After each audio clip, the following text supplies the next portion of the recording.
Yeah, salty, sweet, vinegary. And we're just going to mix this. Oh, yes. So everything's completely covered. Yes, Andy cooks. Yes. Oh, look at that. Oh.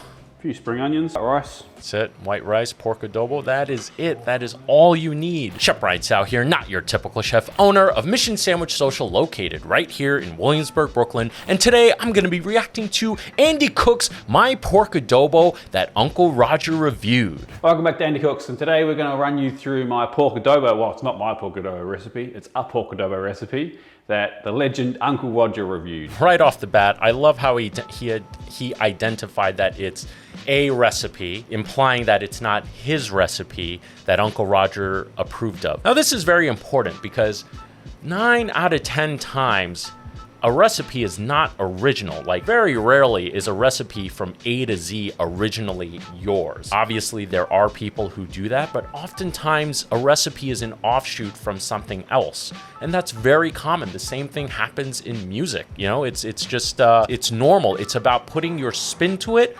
or paying homage and respect to the original recipe, meaning more authenticity, right? That is where a lot of people seem to veer off and kind of go by the wayside. Anyway, let's keep watching. He's risen to internet stardom by reviewing Asian food, and in particular, normally white guys cooking Asian food. So he seemed to be pretty impressed, and I had pretty good feedback in this one from the Filipino community. So I thought I'd run you through it in more detail. Very nice. Let's get stuck in.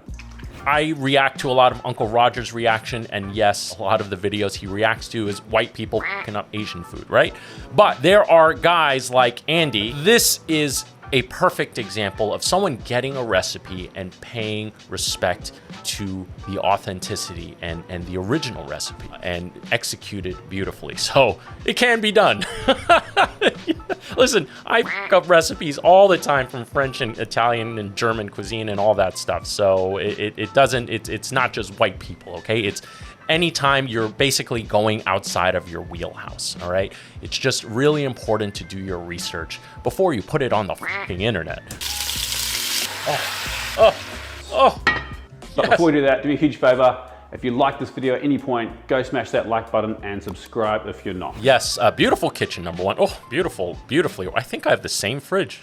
Really quick, make sure you visit the original video, link in the description below, and give it a thumbs up. I really like Andy's content. I went down a serious rabbit hole, and he recently followed me on Instagram, which was pretty nice. And while you're doing that, if you don't mind, hit the thumbs up button. If you're not already, subscribe. And if you want to be extra nice, visit the link in the description below and consider becoming a patron today. So this is what you're going to need for pork adobo.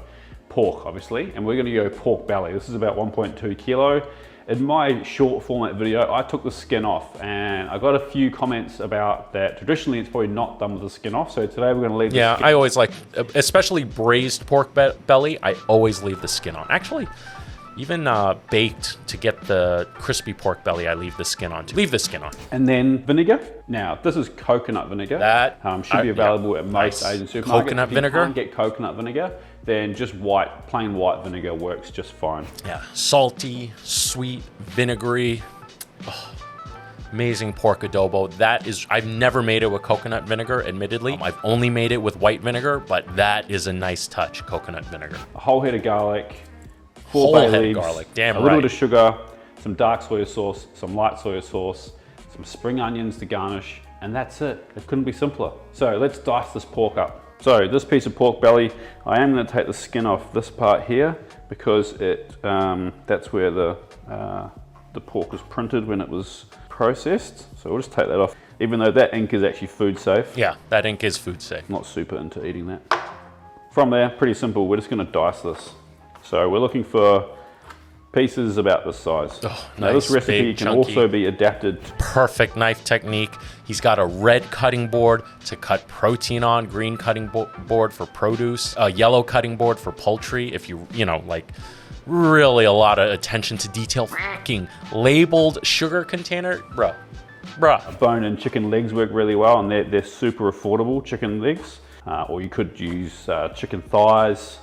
Or even breast. This guy's got some sweet ink, man. It'll cook pretty quickly. Really nice work. Don't overcook it. But the pork will take a while to cook out. You're probably looking at an hour and a half to 2 hours. let's get this diced up and then we'll get the rest of the ingredients into a bowl marinating. So I first was exposed to adobo in London. There was a pretty large community of Filipino chefs in London, and one of them brought it in or made it for staff meal, and I was like, wow, this is delicious. Ah, you see, got a little damp paper towel underneath the cutting board. That's to prevent the cutting board from moving. It's actually for your own safety. I really cooked it again until recently, and now I love it. I cook it all the time. All right, so garlic. What do you guys want? Look at that, a little blowout. I want quite a bit of garlic.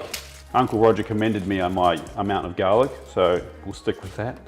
So I'm gonna go with that, which is 7 cloves. Nah, 8 cloves. Nice. So it's gonna smash these. More the better. Dice them up, get them in with the pork.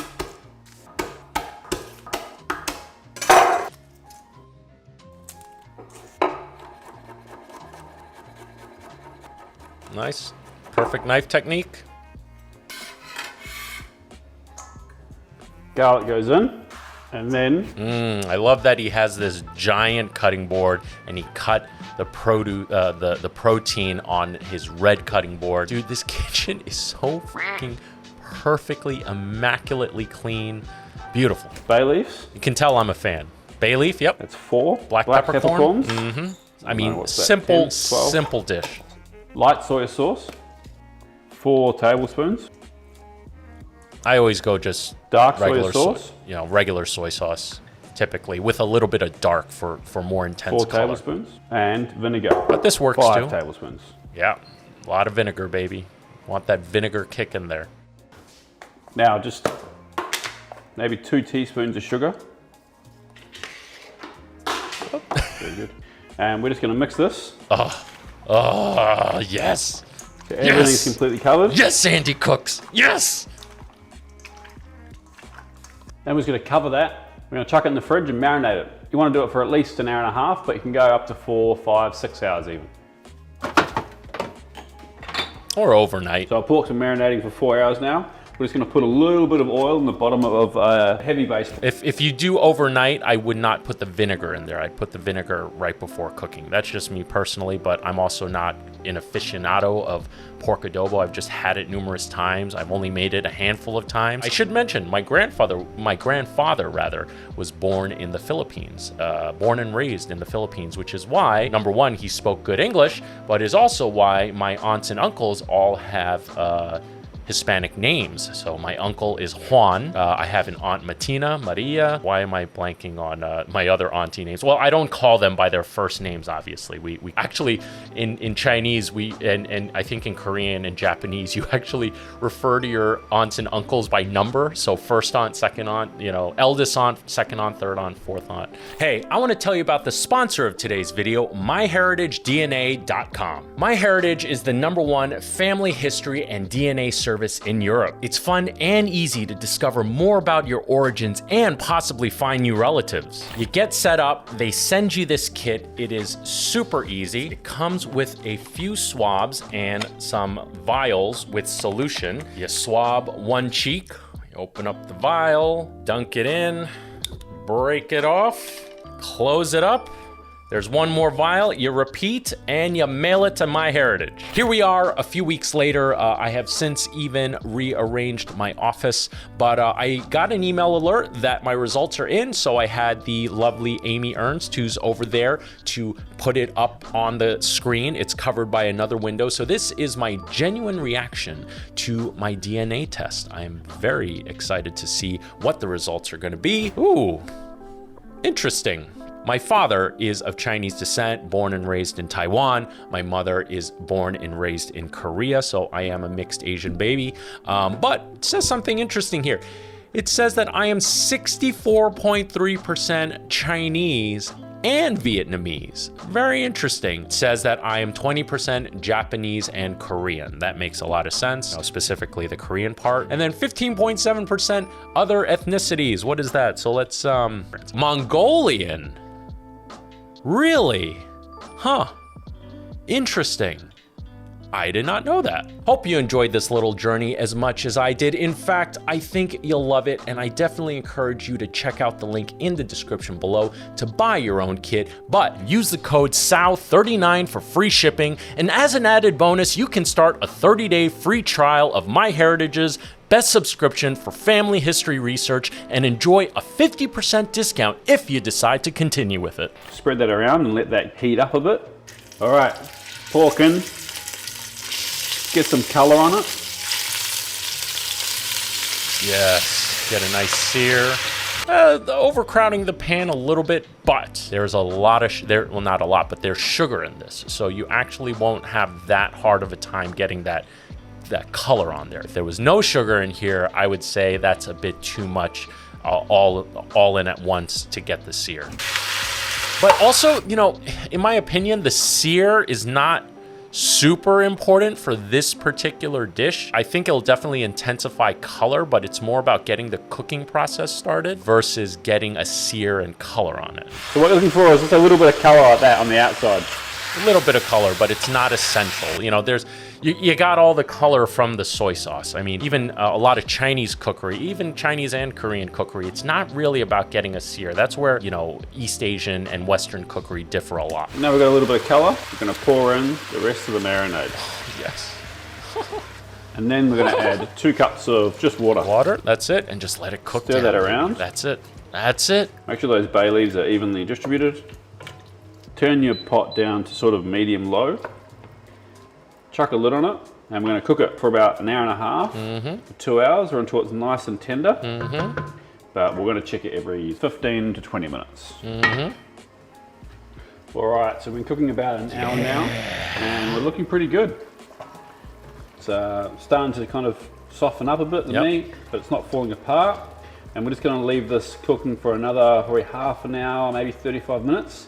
Without the lid, right? With the lid off. Yeah, so with the lid off, and now he's reducing the sauce so it thickens up. Reducing basically means removing the moisture content through boiling. Very essential step, but he cooked it with the lid on, checking every few minutes, maybe give it a little stir, but he cooked it with the lid on so it tenderizes first. And notice he said it's cooked and tender, but not falling apart. Very essential. Generally, fall off the bone is a desired effect. Even Chef Sean Shalit on his episode we did reacting to Guga's video, we're talking about ribs fall off the bone. You know, I actually need to kind of retract what I said. For pork ribs particularly, I like the bone to come off clean, but not necessarily fall off the bone. Like, I still want that rib to hold its shape, but I don't want it to like fall apart and, you know, be this pulled pork essentially. You don't want that either for this pork adobo either. You still want it to hold some of its shape but still be tender. Once you've got the sauce the consistency you want and the pork's nice and tender, she's ready to serve.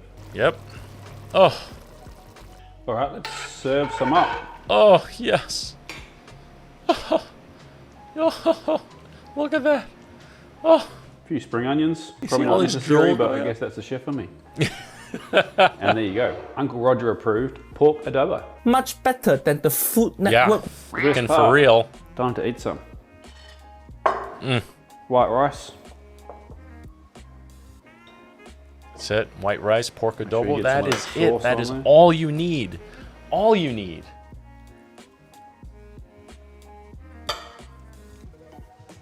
And he be using them chopsticks, holding it the right way. I don't even hold it the right way. Pork's cooked beautifully. And all the people that said to leave the skin on were 100% right. It adds another layer of texture, which I really enjoy. Awesome work. Andy cooks. Big fan. Really enjoy what you do. 10 out of 10. I know I said I wouldn't do grades anymore, but can't help it with this one. 10 out of 10, smash and hit. He already got the Uncle Roger approval. I'm pretty sure he's got the Uncle Andy title, or at least I hope he does. You can clearly see I'm kissing ass, but for good reason. The man knows what he's doing. You should definitely check out his channel. Before we close out this episode, I do want to give a special shout out to my amazing patrons, Intern Pete, Flynn Taggart. Guys, thank you so much for your support. And for the rest of you, remember, by becoming a patron, you get get to take advantage of some awesome perks like early access to new episodes, patron exclusive content, and even extended versions of certain episodes. Hey, my band Lost Becomes Libica featuring Justin Foley of Killswitch Engage and God's Eyes is going to be hitting the road this summer, so make sure you visit the link in the description below to get your tickets. We're going to be hitting up Albany, Amityville, New York, Hamden, Connecticut, Clifton, New Jersey, Hampton Beach, New Hampshire, Philadelphia, Mechanicsburg, PA, Parkersburg, West Virginia, and Columbus, Ohio. You are not going to want to miss out on this show because Lost Becomes is going to be playing a ton of new material, plus you get to hang out with me. With that said, hope you enjoyed this video as much as I did making it, and remember, don't be afraid to fail because it can only make you stronger. And with that said, I'm Chef Brian Tsao, not your typical chef, and I'll see you really soon.